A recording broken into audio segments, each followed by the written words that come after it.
আজকের রেসিপি পনির পোলাও। আজ রান্না করব পনির পোলাও। পনির পোলাও করতে লাগবে, পনির তো লাগবেই। এখানে আমি গোবিন্দভোগ চাল নিয়েছি, ভিজিয়ে রেখেছি, 1 ঘন্টার মতন ভিজিয়ে নিয়েছি। তারপরে চালটাকে আমি জল ছুটিয়ে নেব।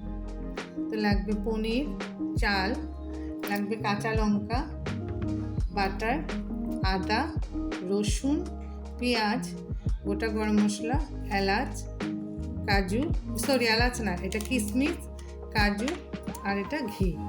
এই দিয়ে আমি আজ বানাবো পনির পোলাও। এখন আমি এই কাঁচা লঙ্কা, রসুন আর আদাটা পেস্ট করে নেব। আর এই পনিরটা ছোট ছোট করে কেটে একটু হলুদ, লবণ আর একটু কর্নফ্লাওয়ার দিয়ে ভেজে নেব। এখন আমি কড়াইটা গরম হয়েছে, আমি জাস্ট 1 চামচ সাদা তেল দিয়েছি। তাতে দিয়ে দিব এরকম এক টুকরা বাটার দিয়ে আমি এখন পনিরগুলি ভাজবো। যে পনিরটা আমি এরকম হলুদ, লবণ আর একটু কর্নফ্লাওয়ার দিয়ে মেখে নিয়েছি। এখন আমি পনিরটা ভেজে নিই।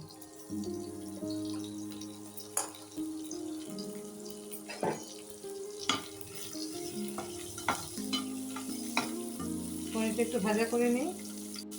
পনিরগুলি ভাজা হয়ে গেছে এরকম। তো এখন আমি পনিরগুলি নামিয়ে দিলাম।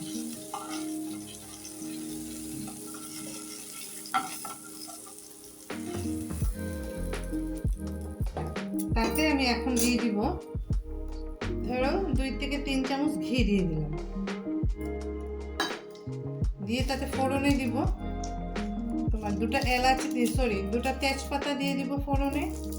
আর দিব দারচিনি, বড় এলাচ, ছোট এলাচ, লং আর গোলমরিচ। এইগুলি আমি ফোড়নে দিয়ে দেব।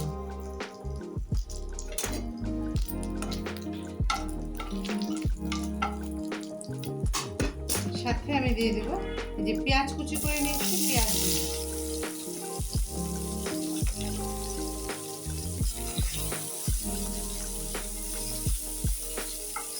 পেঁয়াজটা একটু ভাজা ভাজা হোক। পেঁয়াজটা নরম নরম ভাবে ভাজা হয়েছে। তো এখন আমি তাতে দিয়ে দিব এই কাজুটা একটু ভাজা করে নেব সাথে। এটা কিন্তু গোটা কাজু না, আধা ভাঙা কাজু।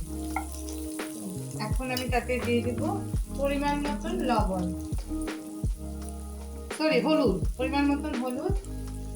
আর এই যে পেস্ট করেছিলাম যে তোমার রসুন, আদা আর কাঁচা লঙ্কার পেস্টটা দিয়ে দিলাম।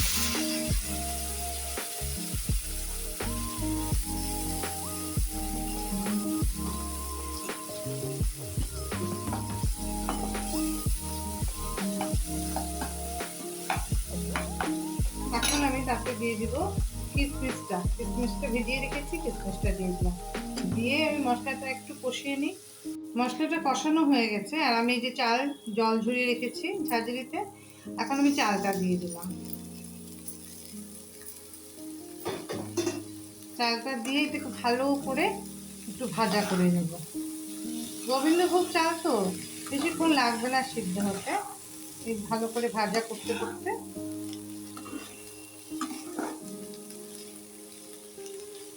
এখন আমি তাতে দিয়ে দেবো স্বাদ মতন লবণ। দিয়ে দিলাম। আর দিয়ে দেবো স্বাদ মতন, যে যেমন মিষ্টি খেতে ভালোবাসে মিষ্টি, কারণ পোলাও তো একটু মিষ্টি মিষ্টি হলে ভালো লাগে। দিয়ে দিলাম চিনি আর লবণ।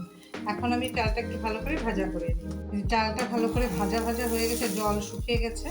এখন আমি তাতে দিয়ে দিব জল দেওয়ার আগে আমি অল্প একটু ধরো আধা চামচ পরিমাণ একটু বিরিয়ানি মশলা দিব।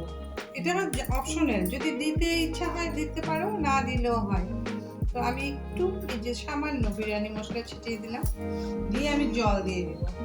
জলটা আমি ততটুকুই দিব, যতটুকু চাল নিয়েছি তার ডাবল জল দিয়ে আদা পেস্ট করে জলটা, যতটুকু চাল তার ডাবল জল। যদি 1 কোটা চাল নাও তো 2 কোটা জল। এটা এখন হাই ফ্লেমে একটু ফুটলে তারপরে আমি এটাকে মিডিয়াম, লো টু মিডিয়াম আছে সুসিদ্ধ হওয়া পর্যন্ত রেখে দেব। তো তার উপরে আমি পনিরগুলি দিয়ে দিলাম। পনির তো সিদ্ধ হওয়ার কিছু নাই, তার জন্য পনির করে দিলেই হয়। মাংস হলে তো আগে দেই না, বিরিয়ানিতে পনিরটা করে দিলাম। এটা ফুটে উঠুক একটু, তারপরে আমি লো টু মিডিয়াম আছে ঢাকা দিয়ে ততক্ষণ রাখবো যতক্ষণ না চালটা সুসিদ্ধ হয়।